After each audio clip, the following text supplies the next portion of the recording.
Norris Trophy winner CALE MAKAR has been taking the NHL by storm, but what if I told you that Habs prospect Lane Hutson has better stats in the same NCAA conference at a younger age? We'll be getting into the Lane Hutson CALE MAKAR comparisons, plus which Habs may or may not be going to the World Juniors, including Juraj Slafkovsky. You won't want to miss the thoughts that we have about all of this on this edition of Habs Digest.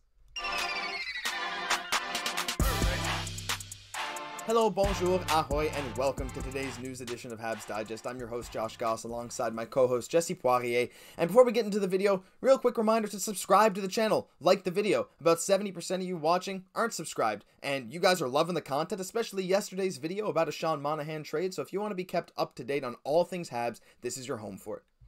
Jesse, we got some interesting topics to get into today. The first one being, is Lane Hutson the next CALE MAKAR?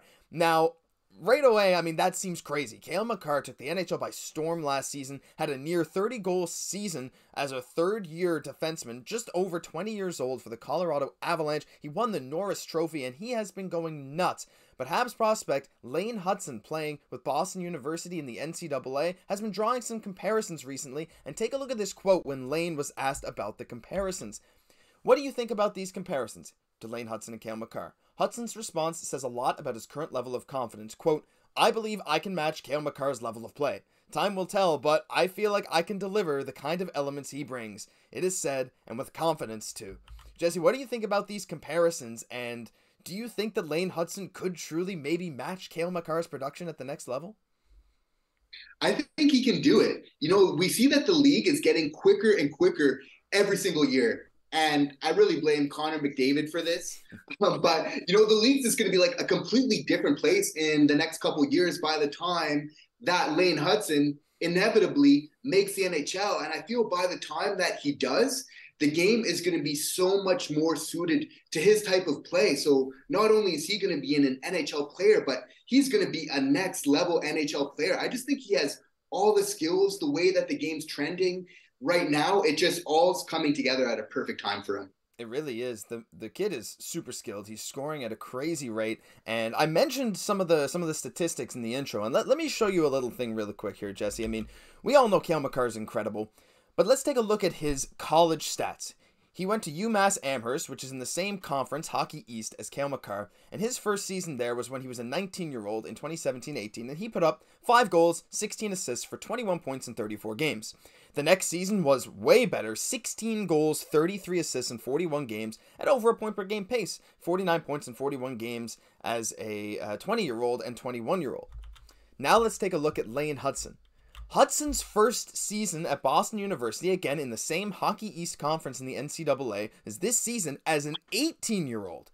And he already has 6 goals, 11 assists for above a point per game pace in that conference. Jesse, what are your thoughts on that? Like, when I see these stats, I'm shocked, right? We've already seen that Lane Hutson is outperforming the likes of Adam Fox, Brian Leetch, but now CALE MAKAR at a younger age than he was when he was in the NCAA? I mean, this is really promising, right? Yeah, there seems no limit to where he can really go next. You know, I think he just has all the tools to just be an amazing player, you know, and even the fact that he's doing this still at probably being smaller than CALE MAKAR was, you know, at that same age while being a year younger, just goes to show how much talent that this kid has. Yeah, he needs to put on a bit more muscle. I think he's listed there at 5'9", 148, so for sure he'll need to do that. He got the baby face, so does CALE MAKAR, but he'll be up and coming soon, and man, we're all excited to watch him. He's been maybe the most exciting Habs prospect this season, and man, there's a lot of potential for the future with this kid. And that future starts pretty soon. We're going to get into our second topic today, talking about some Habs prospects that are probably going to be going to the World Juniors, or may not be going to the World Juniors. To quickly continue on Lane Hutson, we've talked about him a little bit already, but if you look here, Corey Pronman tweeted out the USA World Junior Championship camp roster, and if you look at the defense, there he is, Lane Hutson, ready to go for Team USA. But the big question is, with Lane Hutson going for sure as a Habs prospect, and we had Owen, Beck, and I believe Riley Kidney invited to the Team Canada World Junior pod as well, alongside Joshua Waugh, who, by the way, has over 40 points. I think it's 42 points in 25 Q games this year. The question lies with Juraj Slafkovsky. A Slovak source has said that the Slovakian World Junior team is trying to get Simon Nemec, the second overall pick, Juraj Slafkovsky, the first overall pick, and Filip Mesar, the 26th overall pick by Montreal in the first round. They're hoping to have all these guys, but they haven't been given the go-ahead by any teams yet. Jesse, this is a topic that a lot of Habs fans will probably, there'll be a sort of a 50-50 split. Maybe it won't be 50-50, but the question is, should Uri go, and will Montreal let him go? What are your thoughts on this whole World Junior situation?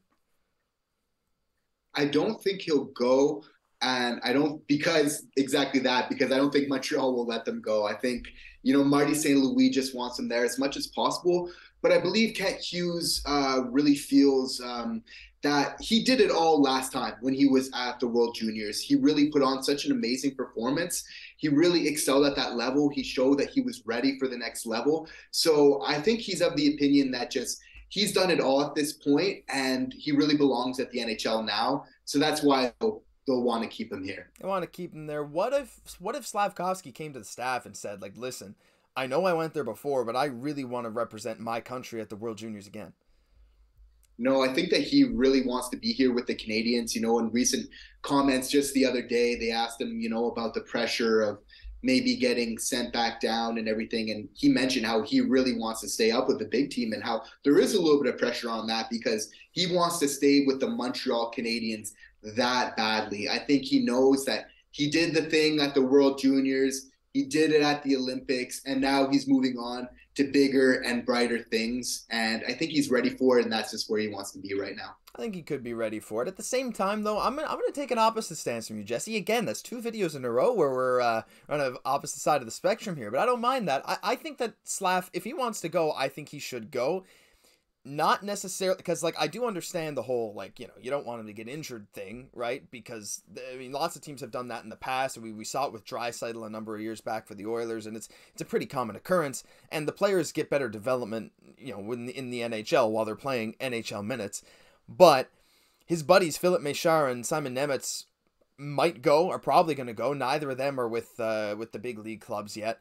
And maybe Slav just wants to go and pot some goals. I mean, he's done it a bit in Montreal, but maybe he just wants to go dominate the World Juniors, really show off what he's got. And, you mentioned a bit the pressure of the Montreal media. Do you think there might be also pressure from Slovakian media saying, like, Uri, you better go to the World Juniors. We want you to represent our country, right? Do you think he's feeling any of that from back home?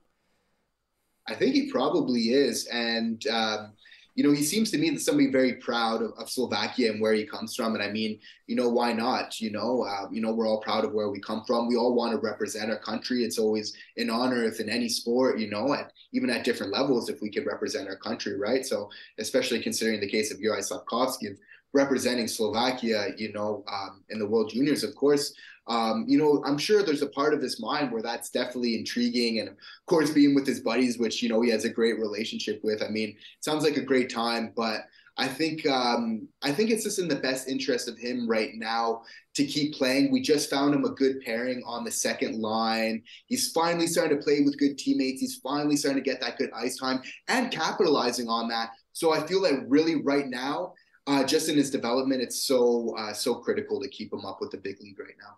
Yeah, I can see that stance totally. I think I just want to see him in the World Juniors. I want to see him represent Slovakia, play on that first line, just be a force. I want to see him sort of get on his feet, right? Get in this North American ice and just dominate people. And who knows, it could be a benefit. I mean, I totally get your point. I'm just kind of like, I want him to go. I just want to see what happens. I'm a curious guy. I like when things get shaken up. I like when I guess not the traditional decision gets made. And I don't know. I guess we'll see. But regardless of whether he goes or not, Montreal is going to have extremely good representation at the World Juniors with the likes of probably Roy, probably Beck, probably Riley Kidney.